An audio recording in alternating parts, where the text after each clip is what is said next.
if there's some magic way that Jared Goff is available at 7, because he's the best passer in the draft. And I mean, look, just check this out. The guy wears 16 because he's a Joe Montana fan. He's a 49ers fan. He's the best prospect in the country. Here's the thing about Hayne. He's an elite athlete. He's 27. He's 28 soon, but he is in his prime. It's not like he left the NRL, past his best. He's still in his prime. That's the best thing. And he's never had a serious injury. Shoulders, knees, everything's good. He's a professional in the way he takes care of his body. So he's gonna do well. I can tell. Are you listening?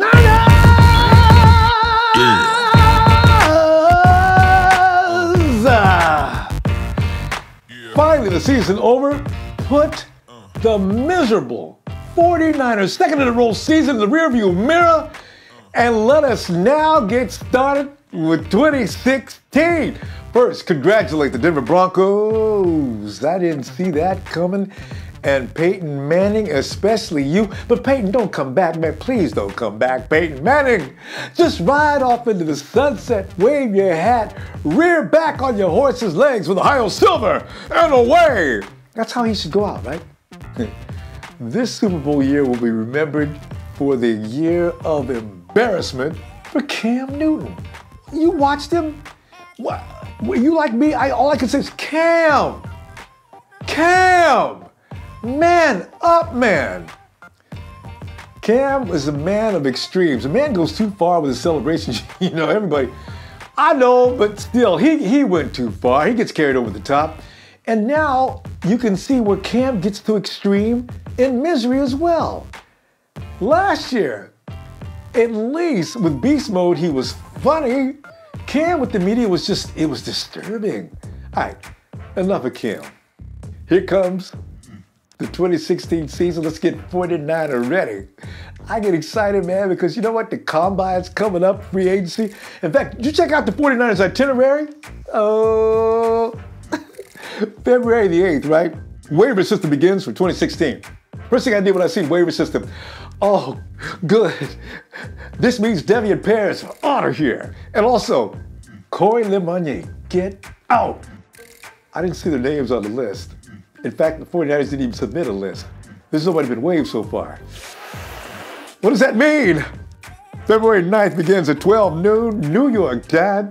NFL clubs may begin to sign players whose 2015 CFL contracts have been expired. Players under contract to a CFL club for the 2016 season or who have an option for the 2016 season are not eligible to be signed. Well, you know what? Eric Rodgers, that dude is going to be good. Our new wide receiver, and also Colin Kelly, our offensive lineman, they've already been signed. They've got to make the roster, but they've already been signed, all right? This weekend, the 13th Combine, NFL Regional Combines, Houston, Texas Methodist Training Facility, Houston, Texas. We'll be watching that. Then your wish list can get out. Yes, you watch these guys performing. Although last season, I'm trying to remember a guy in the Combine. There's a few. I mean, Jameson, of course, he looked terrible in the Combine. Mariota looked good in the Combine. The dude's a thoroughbred, man, but his team was weak. All right, but he's Jacksonville. They'll be better next year. You know what? Next year, Jacksonville's talking about Doyle Green Beckham. The man is going to be the #1 option. He did look pretty good in the Combine. We wanted him for the San Francisco 49ers. Trent went right by him. All right? So we'll see. Kevin White, Chicago, came up with a break. He didn't even show, and he was the dude was bad in the Combine last year. Couldn't even show his stuff off. And you got Philip Dorsett, the fastest man out there. I think he was #2. Did nothing with Indianapolis, basically. I mean, Indianapolis didn't even use him hardly. You heard about Riley Cooper, right? Yeah, the Eagles kicked him to the curb. Now the question went through your mind, just like it probably went through my mind. Are the 49ers, is Chip Kelly going to campaign to keep Riley Cooper? Now, Garrett Selleck, after Vernon Davis he was having an all-star year. As far as I was concerned, the man was bad. And then you have Vance. All of a sudden, I've got hands, McDonald. And then you've got a possible Jim in the Belldozer. Also, we know nothing about, is Anderson going to make it next year? We don't even know if, Buster Anderson, we don't even know if he can play. So To answer that question, an emphatic no. Riley Cooper hasn't had a good year in 2 years. In fact, that's why he's out of a job right now. And Riley also had an off-field situation that, that would not bode well in any other locker room. Riley may be through in the NFL. I don't know, man, because you can't be doing what Riley did. If you didn't remember that incident, I don't want to bring it up, but I'm just saying it could be it for Riley Cooper. So, I am watching and studying Chip Kelly. I am fascinated by his stuff now. I was watching him on 49ers.com. Chip he's got a lot of things going on. So one thing I did appreciate a lot is when he said, I like players with versatility. Guys who can catch the ball out of the backfield. He's talking about running backs, because this game it really emphasizes a lot of running. But the running back needs to have skills, versatility. He cannot be one-dimensional. The guy that's a good hard runner, the guy that can come out of the backfield, make catches. Chip pointed out something very interesting. Running backs have a different way of running routes than your wide receivers. That's just true, very true. Chip's line was a lineup of running back in a slot where a tight end is supposed to be. This man has got a mind for football. You know what I thought about when I read all that, though? Jarryd Hayne. All of our guys are going to be good. But Jarryd Hayne, we got some combos. DeJuan Howard, El Guapo together. Oh, man, Jarryd Hayne and Sean drawn together because Chip's offense is going to be high pace. No point in anybody getting wearing out. We've got every last one of our guys are first string material. Oh, bring on the season, man. I'm ready to rock and roll right now. Speaking of which, I'm going to talk about all of that with you. Right now, let's go to the cam and see what you got to say. Niner fam, going down to Louisiana now, formerly from Fresno, California. He is a California boy. Martin, what's up, dude? What's going on, Ronbo? Football, man, because Super Bowl's out of the way, and now the fun stuff gets started for all those people who didn't make it into the playoffs or the Super Bowl for that matter. Super Bowl was most boring. That was boring. I like defensive teams, but that was boring. But next year, we're going to make it exciting, man. Martin, you got some things that are very interesting. You want to talk about free agency as well. First of all, though, point out some of the weaknesses and places we need to fill holes and gaps. Where are we weak at to begin with? Because you know what? This is going to be the first thing the coaches do. Where do you fill them holes? Where's the holes at anyway? The holes. Well, we definitely have to shore up our defensive line. We lost Glenn Dorsey to ACL this year. He's a really good player, but he's been having some injury trouble. He's coming back from that. Yeah, I mean it's tough. I mean he had a big time surgery, but before the ACL, I believe he broke his ankle or something along those lines. That was Ian Williams with a broken leg. Dorsey tore a bicep last year. Yeah, I mean this guy has a bunch of soft tissue injuries that are reoccurring. So I mean I don't know if he'll be back next year. We have Eric Armstead. I'm expecting a big jump from him year 2. I mean, he's playing for Kelly, which is a big-time plus in my opinion. I mean, he already has experience with Eric Armstead. He knows what his strengths are, what his weaknesses are.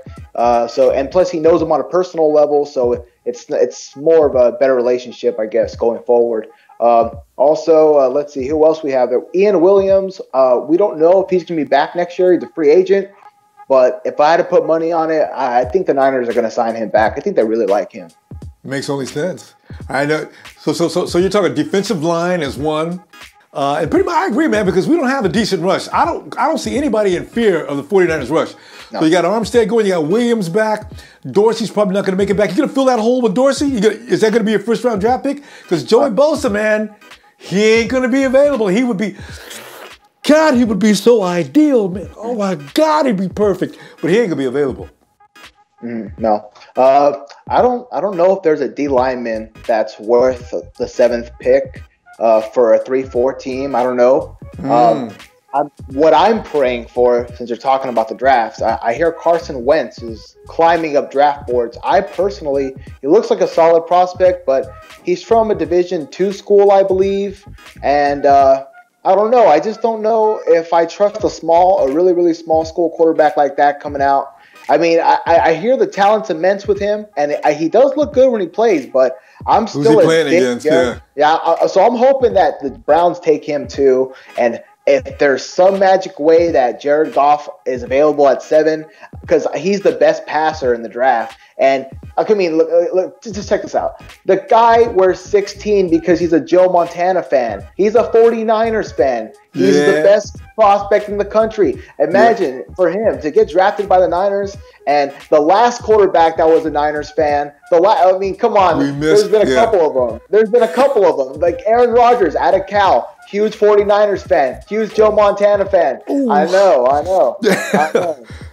So how could you pass on him now?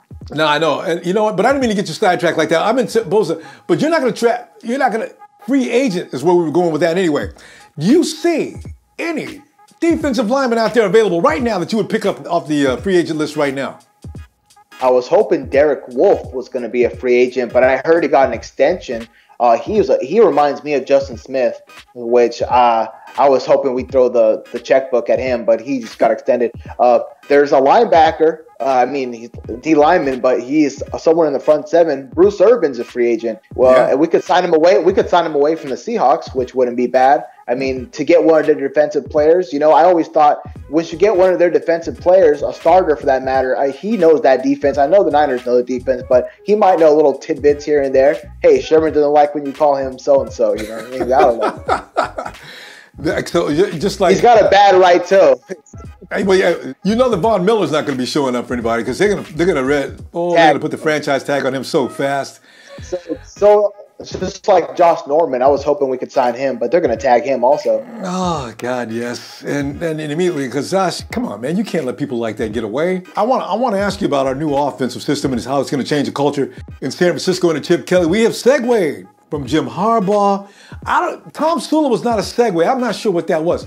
But we're going from one great coach to a potentially great coach. Now, would you call Chip Kelly great right now? Because what he did with the Philly in 2 seasons was amazing. I mean, he took them from way down here and took them way up here, even in the playoffs.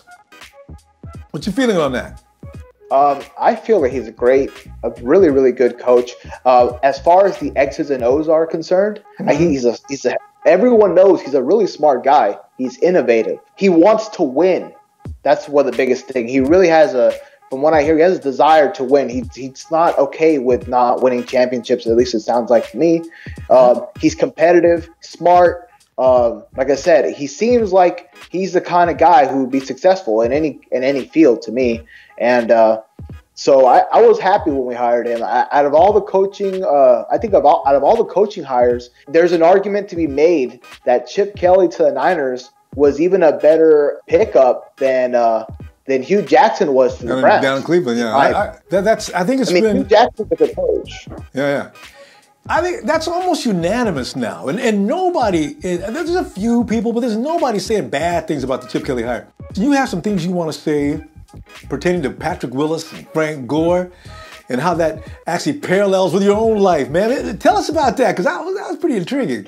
Oh, well, Frank Gore, I just want to say it was an honor and a pleasure to watch those guys play because when I first started watching the Niners, one of the things that popped out to me, I didn't even know about the rules. I didn't know anything about football. Frank Gore, I would watch the game, and this guy was just running in between tackles, not going down, carrying 2-3 defenders, breaking off 90-yard runs for 80-yard runs for touchdowns, taking people out of their shoes. The guy was amazing.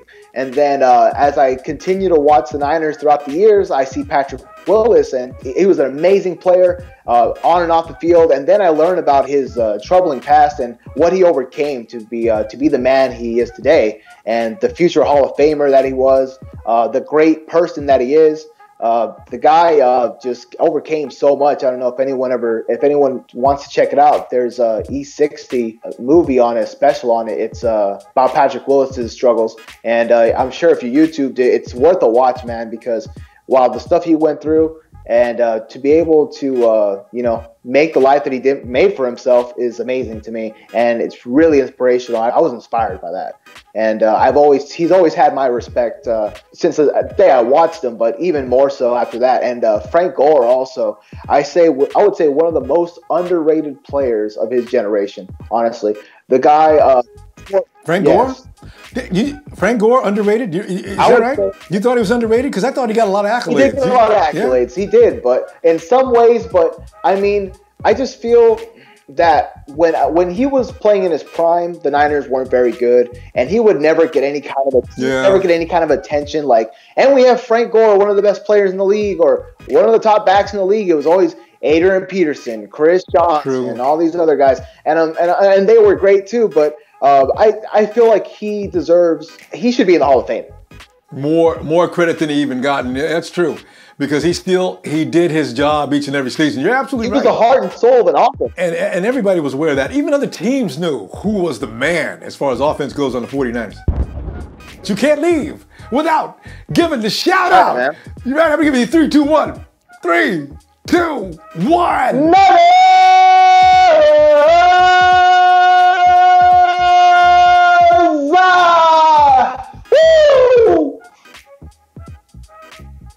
You know, my question is, how long has he wanted to do that?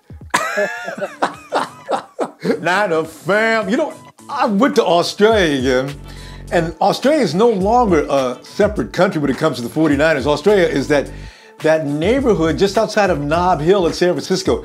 They got so many 49er fans down there, they may as well be in San Francisco. Let me introduce Juice. Hi, Ronbo. How are you? Fantastic, man. We just got through the Super Bowl. And here's that dead period where there's nothing but speculation time. And if there's one thing I enjoy doing is talking to Aussies about Jarryd Hayne. All kinds of good news. You already heard it. Trent's already saying Kelly knows all he needs to know about Jarryd Hayne, and he's looking forward to getting his hands on him. I love the quote, getting his hands on him. His hands on him, yeah. They can't wait, man. What are your thoughts on that? Well, Jarryd even said he spoke to the GM before he came back here, and they're excited for him. I mean, there's a lot to look at because the marketing value. I mean, you got a lot of Australians, the jerseys, top 5 in the NFL with Gronkowski and Brady. That's crazy, you know what I mean? It is. And here's the thing about Hayne. He's an elite athlete. He's 27. He's 28 soon, but he is in his prime. It's not like he left the NRL, past his best. He's still in his prime. That's the best thing. And he's never had a serious injury. Shoulders, knees, everything's good.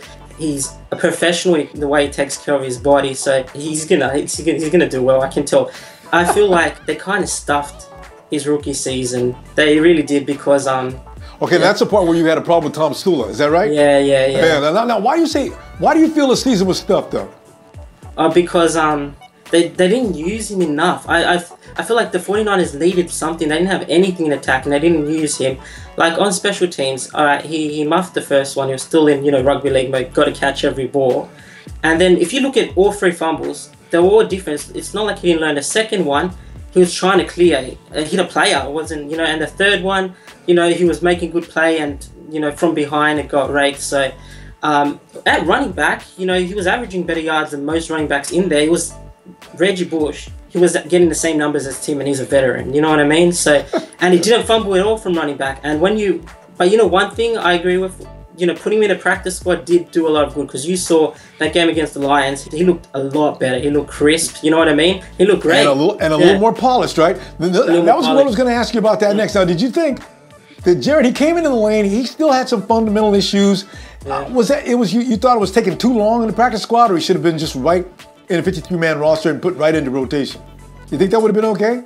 Well, when he was in the team, I didn't feel he got enough reps at running back anyway. But, there was issues. He had to learn to block, I can understand why Tom Sula, I'm not even sure if he got dropped to the practice squad because of the fumbles. I'm not sure if it was. I think it maybe they felt he needed a little more time to learn the game. That's why this next year gone, he's going to have a preseason, a second preseason, and a full season under his belt. He's going to be a lot better for it. So I'm excited. But yeah, I wasn't expecting him to come out and get MVP of the league. You know what I'm saying? I just wanted, you know what I mean? I was going to tell you that.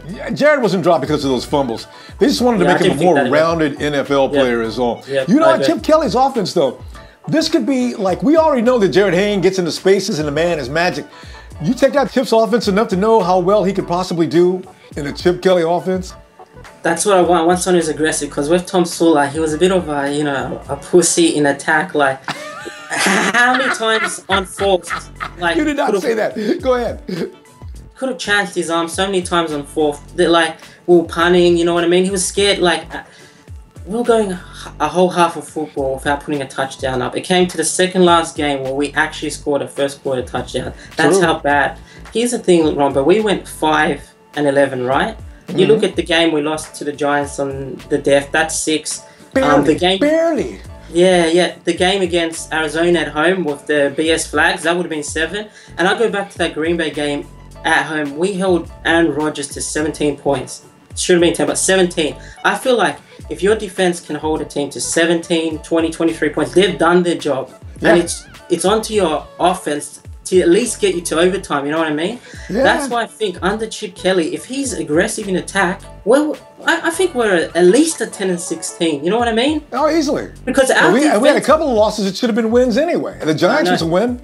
Yep, should have been. That's what been. I'm saying, man. We could have been 8-8, as bad as we were. And our defense, like, we did have early blowouts against, well, you can't... Pittsburgh, you know, with no O-line against Roethlisberger, you know what I mean, in Arizona. Yeah. And he was white hot, Palmer then. But sure was. Our defense throughout the whole season was pretty good. I mean, there were some tackles missed that I want to work on, you know what I mean, because that's the difference between winning a game and losing it sometimes. Just they get that down, got them on 3rd and long, whatever, they get that first down, they end up scoring a touchdown, and 7 points sometimes, that's the difference between winning and losing a game. Oh, easily. So those fundamental things you've got to get right. And on offense, man, people dropping passes. You've got to be catching the ball. But yeah, I think we can be 9-7 at worst, 10-6 with Chip Kelly. He's obviously going to bring some players in. Like I said to you before the show, they brought the wide receiver in from the CFL. He gets separation. That kid looks good. He's fast. Oh, yeah. Hopefully he's going to use Hayne more. I'm excited. Talking to you and just about everybody from Oz, we need an Aussie coach. You guys have a whole other perspective of football that's kind of interesting. And it usually involves aggression. All-out aggression. If you could, how many different ways you use Jarryd? Would you use him as a wide receiver as well? As a running back? You'd use him on special teams? There'd be endless ways. I mean, the guy's got all kinds of skills, and I've seen that. But that makes sense to me now as well. Would that be what you would do? Yeah, I would. Hayne even hinted... he was interviewed the other day back here at home that he's happy to go wide receiver, he's happy to stay running back, just be useful to the team, and I mean, he's got the speed. That's one thing that I want to see come back is Hayne's very fast, but the padding and helmets have slowed him down quite a bit. He doesn't have that breakaway speed. If he gets that, he should be you know what? But that's getting used to it, and I bet you he does get used to it this year. And he'll probably I've heard that a lot. He's got a lot more speed than we're seeing in those pads. He should be used to those pads now, though. Yeah.